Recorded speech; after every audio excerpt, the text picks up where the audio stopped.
Hai guys, shalom.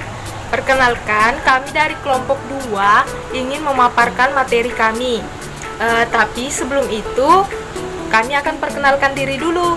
Nah, saya sendiri, Mary Sinta. Oke, Assalamualaikum warahmatullahi wabarakatuh.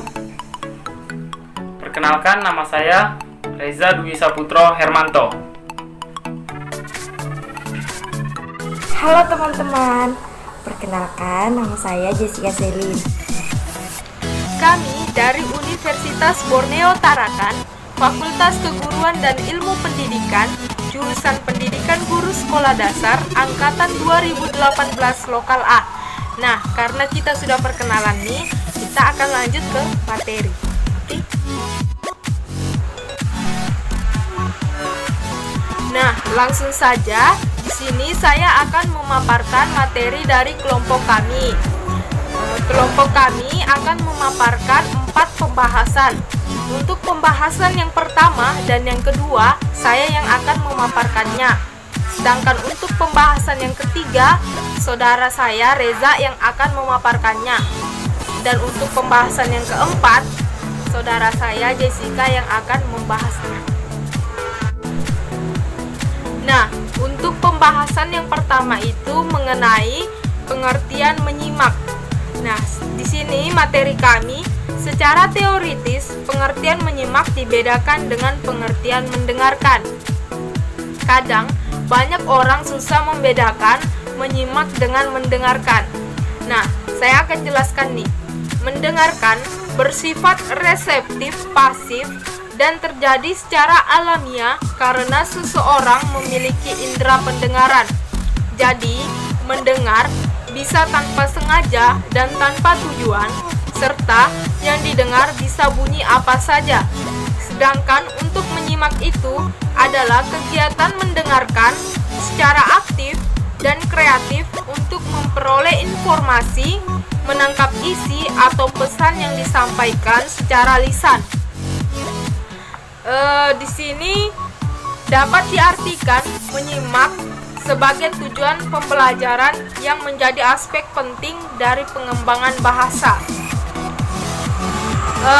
Menurut beberapa para ahli, Tarigan mengatakan bahwa menyimak adalah suatu proses kegiatan mendengarkan lambang-lambang lisan dengan penuh perhatian, pemahaman, apresiasi, serta interpretasi untuk memperoleh informasi, menangkap isi atau pesan, serta memahami makna komunikasi yang telah disampaikan oleh pembicara melalui ujaran atau bahasa lisan. Sedangkan untuk Haryadi dan Zamzani mengatakan bahwa menyimak adalah kegiatan yang dilakukan oleh seseorang dengan bunyi bahasa sebagai sasarannya dan untuk memahami isi yang disampaikan bunyi tersebut. Nah, itu menurut beberapa pandangan para ahli tentang menyimak.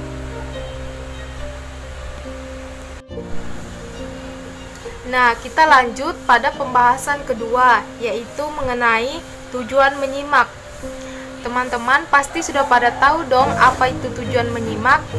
Khususnya teman-teman yang berada di perguruan tinggi pasti sudah mempelajarinya.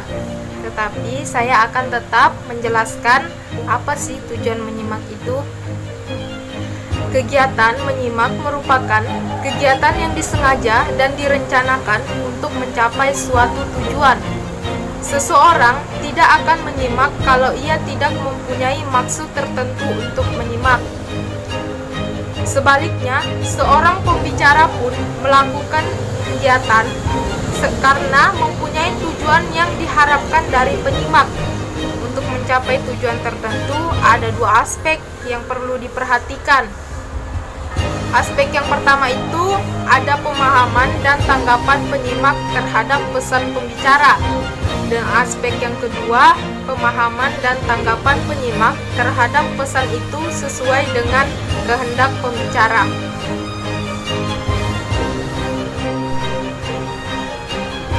Berdasarkan kedua tujuan di atas, maka tujuan menyimak dapat diuraikan. Yang pertama itu mendapatkan fakta. Fakta dapat diperoleh dengan melakukan berbagai cara. Dapat melalui keterampilan membaca, dapat pula dengan cara menyimak.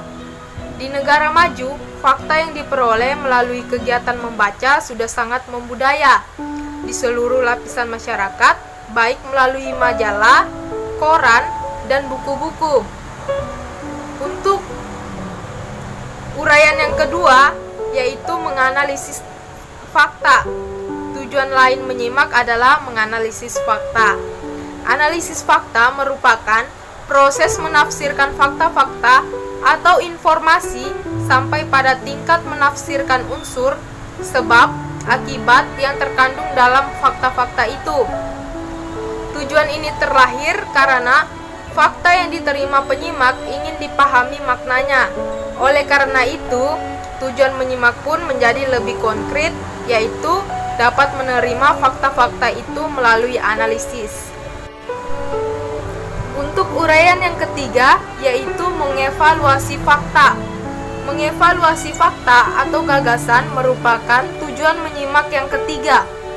Penyimak yang kritis akan mengajukan beberapa pertanyaan yang berhubungan dengan hasil analisis. Namun, apabila fakta yang diterima kurang bermutu, tidak akurat, kurang relevan dengan pengetahuan penyimak, maka penyimak akan menolak fakta tersebut. Untuk uraian yang keempat, yaitu mendapatkan inspirasi. Inspirasi sering dijadikan alasan oleh seseorang untuk menyimak suatu pembicaraan. Tujuan seorang penyimak bukan hanya untuk memperoleh fakta, melainkan untuk memperoleh suatu inspirasi. Apabila seorang guru bahasa Indonesia ingin menjadi guru yang profesional, tentu ia memerlukan inspirasi tentang kebahasaan dan pembelajaran bahasa. Untuk mencapai hal tersebut, ia harus banyak menyimak hal-hal yang berkaitan dengan bidang ilmu yang ia geluti. Untuk uraian yang kelima, yaitu mendapatkan hiburan. Pada dasarnya, manusia memerlukan hiburan. Hiburan dapat diperoleh melalui berbagai macam kegiatan, termasuk kegiatan menyimak. Bahan yang disimak tentu saja hal-hal yang dapat menyegarkan pikiran dan memberikan rasa kesenangan bagi si penyimak. Tujuan penyimak dapat dicapai apabila pembicara mampu menciptakan suasana gembira dan senang. Salah satu cara untuk menciptakan suasana gembira dan senang adalah pembicara harus mampu menciptakan humor yang segar dan orlainil yang mengakibatkan penyimak menunjukkan dan kegembiraannya. Pembicara semacam itu disebut bersifat rekreatif. Untuk uraian yang keenam, yaitu memperbaiki kemampuan berbicara. Tujuan menyimak yang terakhir, yaitu memperbaiki kemampuan berbicara. Mengapa dikatakan menyimak dapat memperbaiki kemampuan berbicara? Dikatakan demikian karena melalui menyimak pembicaraan orang lain, penyimak dapat memperbaiki kemampuan berbicara. Untuk itu, pembicara harus mampu menyusun rencana sebelum berbicara, memperbaiki lafal dan intonasi, menguasai materi dan forum, serta menghindari kesalahan berbahasa agar penyimak dapat memahami maksud pembicara dan sekaligus memperbaiki kemampuan berbicara penyimak. Aspek-aspek yang perlu diperhatikan oleh pembicara agar dapat membantu memperbaiki kemampuan berbicara penyimak yaitu: yang pertama, cara mengorganisasi bahan pembicaraan. Yang kedua, cara menyampaikan bahan. Yang ketiga, cara memikat perhatian penyimak. Yang keempat, cara mengarahkan. Dan yang kelima, cara menggunakan alat-alat bantu seperti mikrofon dan alat peraga lainnya. Baik, selanjutnya saya akan memaparkan materi tentang tahap-tahap menyimak. Yang pertama, kita mengutip dari para ahli, Logen dan kawan-kawan bagi tahap-tahap menyimak menjadi 4. Yang pertama, mendengar, memahami, menilai, dan mereaksi. Dan Selanjutnya, ahli lain juga mengatakan, salah satunya Morris membagi proses menyimak menjadi 5 tahap. Yang pertama, mendengar, perhatian, menafsirkan, dan menilai, dan mereaksi. Baik. Selanjutnya, penjelasan tahap-tahap menyimak ini dapat dirangkum. Yang pertama, kita akan bahas tentang tahap mendengar. Pada tahap ini, penyimak baru mendengar segala sesuatu yang dikemukakannya. Maksudnya yang dikemukakan oleh pembicara dalam ujaran-ujaran atau pembicaraannya. Jadi contohnya seperti orang lagi mendengarkan orang berbicara dan dia menyimak dari apa yang dia katakan, seperti itu. Selanjutnya, tahap memahami. Setelah ujaran-ujaran masuk ke telinga kita, penyimak berusaha untuk memahami isi ujaran dan pembicaraan dengan cara mengelola bunyi-bunyi bahasa menjadi satuan bahasa yang bermakna. Yang ketiga, tahap menginterpretasi. Setelah kita menyimak dan memahami makna ujaran dari pembicara tersebut, penyimak berusaha untuk menafsirkan isi atau maksud dari pembicaraan orang tersebut. Apakah ujaran dia bermakna tersurat atau ada makna tersirat di balik ujaran-ujaran tersebut. Nah, jelasnya, penyimak mengerti makna dan maksud yang terkandung dalam pembicaraan tersebut. Nah, selanjutnya kita masuk tahap evaluasi. Pada tahap evaluasi ini dilanjutkan dengan tahap menilai atau mengevaluasi. Penyimak yang baik tidak asal menerima tidak asal menerima apa-apa yang disimaknya atau yang dia dengar, tetapi dia akan menilai kembali di mana keunggulan dan kelemahan, kebaikan dan kekurangan sang pembicara, sehingga pesan, gagasan, atau pendapat pembicara dianggapnya pantas untuk diterima atau harusnya kita tolak. Nah, seperti itu. Yang terakhir, tahap menanggapi atau respon dari apa yang setelah kita dengar dan lain-lain tadi. Tahap menanggapi merupakan tahap yang berada pada tingkat yang lebih tinggi. Nah, di sini penyimak mulai menggunakan kesempatan untuk berganti peran sehingga dia menjadi orang yang berbicara dan orang yang berbicara tadi itu akan menyimak. Nah, pada tahap ini, penyimak mengungkapkan hasil akhir dari kegiatan menyimaknya. Penyimak akan mengatakan setuju atau tidak setuju atas isi pembicaraan yang diujarkan pembicara. Nah, mungkin itu sedikit dari saya tentang materi tahap-tahap menyimak. Halo teman-teman, perkenalkan nama saya Jessica Selin. Nah, di sini saya akan menjelaskan mengenai apa sih faktor-faktor yang mempengaruhi keberhasilan keterampilan dalam menyimak. Nah, teman-teman, di sini ada beberapa pendapat menurut para ahli.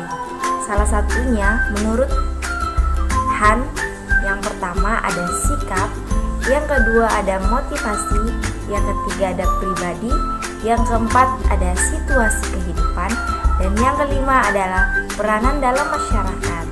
Nah, teman-teman, di sini ada beberapa faktor yang paling mendasari. Yang pertama yaitu faktor fisik. Nah, faktor fisik ini merupakan faktor yang sangat penting dan turut menentukan keaktifan serta kualitas dalam menyimak. Dan yang kedua adalah faktor psikologis. Nah, di mana faktor psikologis ini mencakup dua hal. Yang pertama, prasangka dan kurangnya simpatik terhadap rasa pembicara dengan aneka sebab dan alasan. Dan yang kedua ada keasyikan dalam minat pribadi serta masalah. Yang ketiga ada faktor pengalaman. Nah, latar belakang faktor pengalaman merupakan suatu faktor penting dalam menyimak, di mana kurangnya minat dalam menyimak merupakan akibat dari kurangnya pengalaman dalam bidang tersebut. Dan yang keempat ada faktor sikap. Nah, di mana setiap orang akan cenderung menyimak secara seksama pada topik atau pokok yang disampaikan pembicara yang dapat disetujui dan dibandingkan dengan yang kurang atau disetujuinya. Dan yang kelima adalah faktor motivasi. Nah, motivasi tersebut merupakan salah satu butir penentu keberhasilan loh.